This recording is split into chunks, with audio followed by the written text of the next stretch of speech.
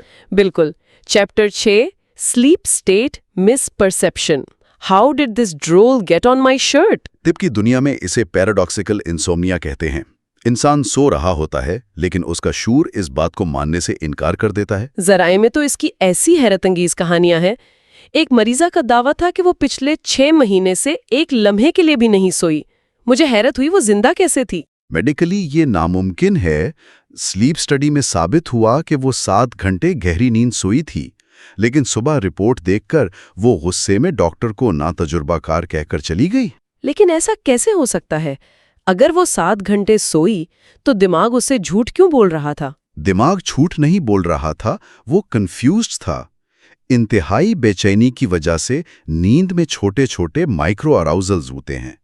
دماغ سیکنڈز کے لیے جاگتا ہے اور شعور صرف ان جاگنے والے لمحوں کو یاد رکھتا ہے۔ اچھا، یہ تو ویسا ہی ہے جیسے مصنف کی بیوی کی کہانی ہے۔ وہ سنیما میں دی یوزول سسپیکٹس فلم کے دوران 1 گھنٹا سوتی رہی، ہاں، اور جاگنے پر اسے لگا اس نے صرف 1 سیکنڈ کے لیے آنکھیں جھپکائی تھیں۔ اور وہ شکایت کرتی رہی کہ فلم کی کہانی کٹ رہی تھی اور کچھ سمجھ نہیں آ رہا۔ یہ مثال دکھاتی ہے کہ ہم شعور میں خالی جگہوں کو نہیں پہچان پاتے ہیں نا؟ بالکل، انسانی دماغ وقت کے گزرنے کا اندازہ صرف جاگتے ہوئے لگا سکتا ہے۔ 2015 میں PTSD کے شکار فوجیوں پر ہونے والی ریسرچ بھی یہی بتاتی ہے۔ ہاں، جنہیں شدید ذہنی صدمے کے باعث ہائپر اراؤزل کا سامنا ہوتا ہے، ان کے نتائج کیا تھے؟ ان کا اندازہ تھا کہ وہ 4 گھنٹے سوئیں، جبکہ مشینوں نے بتایا کہ وہ 7 گھنٹے سے زیادہ سوئے تھے۔ انہیں لگا سونے میں 76 منٹ لگے، جبکہ وہ صرف 20 منٹ میں سو گئے تھے۔ یہ واقعی سوچنے پر مجبور کرتا ہے کہ ہماری ذہنی بے چینی کس طرح نیند کے احساس کو مٹا دیتی ہے۔ یہ تو دماغ کا اپنے ہی ساتھ بہت بڑا دھوکہ ہے۔ بے شک، اور ان کی ذہنی اذیت بالکل حقیقی ہوتی ہے۔ علاج صرف مشینیں دکھانا نہیں، بلکہ ان کی اس بے چینی کو کم کرنا ہے۔ تو اس سب کا مطلب کیا ہے؟ گفتگو کو سمیٹتے ہوئے ہم کہہ سکتے ہیں کہ نیند واقعی کوئی سیدھا سادہ سوئچ نہیں ہے۔ یہ ایک سفر ہے جو ہلکی نیند سے گہری اور خوابوں کی نیند تک جاتا ہے۔ بالکل، یہ کیمیکلز کے درمیان ایک جنگ ہے اور ہماری بے چینیوں سے براہ راست متاثر ہوتی ہے۔ جب یہ معلوم ہو جائے کہ 90 منٹ کی قید بے معنی ہے اور انسان شاید زیادہ سو رہا ہے جتنا اسے لگتا ہے، تو ذہن کا دباؤ خود کم ہو جاتا ہے۔ 100% درست۔ لیکن اس نظریے کو آگے لے جاتا ہے۔ ذرا سوچئے، اگر ایک بے چین دماغ انسان کو یقین دلا سکتا ہے کہ وہ نہیں سویا، تو کیا یہ ممکن نہیں کہ ہمارے دن بھر کی تھکاوٹ اور سستی کا بڑا حصہ محض ایک نفسیاتی وہم ہو؟ مطلب اگر دماغ مکمل یقین کر لے کہ اس نے 8 گھنٹے کی بہترین نیند لی ہے، تو کیا جسم چست کام کرے گا بھلے ہی وہ صرف 4 گھنٹے سویا ہو؟ یہ تو انسانی شعور اور بائیولوجی کے درمیان اندیکھی سرحدوں کو چھیڑنے والی بات ہے۔ میڈیکل سائنس میں پلاسیبو ایفیکٹ ثابت کر چکا ہے کہ یقین جسمانی حقیقت کو بدلنے کی طاقت رکھتا ہے۔ یعنی ذہن اور جسم کا تعلق بہت ہی گہرا ہے۔ جی بالکل، اگر دماغی وہم شدید تھکاوٹ اور درد پیدا کر سکتا ہے تو یقیناً وہم توانائی اور تازگی بھی پیدا کر سکتا ہے۔ سائنسدان آج بھی اس کا حتمی جواب ڈھونڈ رہے ہیں۔ مجھے لگتا ہے شروع میں جس ایکس رے مشین کا میں نے ذکر کیا تھا وہ واقعی یہاں کام نہیں آتی۔ نیند کا معاملہ ہڈی کے ٹوٹنے جتنا سیدھا نہیں ہے۔ جی، یہ ہمارے جسم اور ہمارے خیالات کے درمیان ایک مسلسل اور پراسرار مکالمہ ہے۔ آج کے اس جائزے نے ثابت کر دیا ہے کہ علم اور حقائق ہی انسان کو اپنے وہم سے نکلنے میں مدد دیتے ہیں۔ چیپٹر 7 سے، جس کا عنوان ہے سرکیڈین ردمز، وہ گھڑی جسے چابی کی ضرورت نہیں، اچھا عنوان ہے نا؟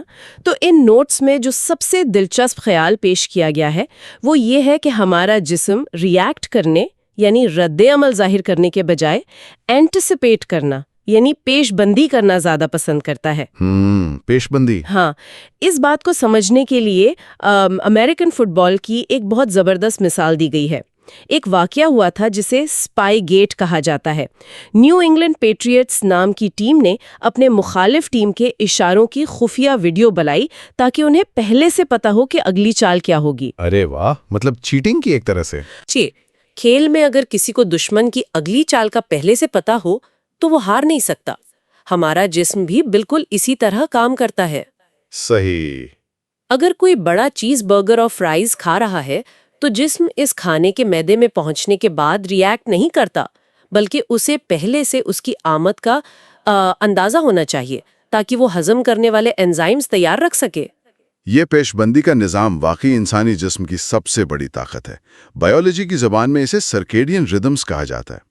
یہ لفظ لاطینی زبان کے دو الفاظ سے نکلا ہے، سرکا جس کا مطلب ہے تقریباً اور ڈایان جس کا مطلب ہے دن۔ یعنی تقریباً ایک دن کا چکر۔ بالکل، تقریباً ایک دن۔ اور دلچسپ بات یہ ہے کہ یہ اندرونی گھڑی صرف انسانوں تک محدود نہیں ہے۔ اچھا، اور کس میں ہوتی ہے؟ وہ ٹچ می ناٹ بھی کہتے ہیں۔ چھوئی موئی کا پھول جسے کہتے ہیں شاید۔ ہاں، ویسا ہی۔ انہوں نے مشاہدہ کیا کہ یہ پھول دن کے وقت سورج کے نکلنے پر کھلتا ہے، لیکن جب انہوں نے اس پھول کو کئی دنوں تک مسلسل اندھیرے میں رکھا تو نتیجہ حیران کن تھا۔ کیا ہوا؟ اندھیرے میں مرجھا گیا؟ نہیں، وہ پھول اندھیرے میں بھی ٹھیک اسی وقت کھلتا رہا جب باہر سورج نکلتا تھا۔ اس کا مطلب یہ تھا کہ پھول سورج کی روشنی پر صرف ری ایکٹ نہیں کر رہا تھا، بلکہ اس کے پاس خود کی ایک اندرونی گھڑی تھی جو سورج کے نکلنے کا پہلے سے اندازہ لگا رہی تھی۔ او واو، یعنی پودوں میں بھی گھڑی ہوتی ہے؟ یہاں تک کہ فنگی میں بھی یہ پیشبندی کا نظام پایا جاتا ہے، کیونکہ ایوولوشن کے دوران جو جاندار اپنے ماحول کی پیشبندی کر سکے ان کے زندہ رہنے کے امکانات زیادہ ہو گئے۔ لیکن ٹھہریں، یہاں میری ایک الجھن ہے۔ ہیلیوٹروپ پھول کی بات تو ٹھیک ہے، لیکن ہم انسانوں کے پاس تو اب ماڈرن ٹیکنالوجی ہے۔ صحیح۔ ہمارے گھروں میں 24 گھنٹے روشنی رہتی ہے، بڑی اسکرینز والے پلازما ٹی ویز ہیں، اسمارٹ فونز ہیں جن پر لوگ رات گئے تک ویڈیو سکرول کرتے ہیں۔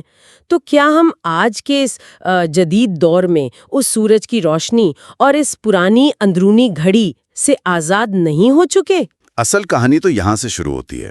اس سوال کا جواب تلاش کرنے کے لیے تقریباً 80 سال پہلے دو سائنسدانوں نتھینیل کلائٹمن اور بروس رچرڈسن نے ایک انتہائی عجیب اور مشکل تجربہ کیا تھا۔ کیسا تجربہ؟ وہ دونوں کینٹکی کے مامت کیو نام کے گیلے، ٹھنڈے اور گھپ اندھیرا غار میں 32 دن تک رہے۔ 32 دن غار میں؟ عجیب لوگ تھے۔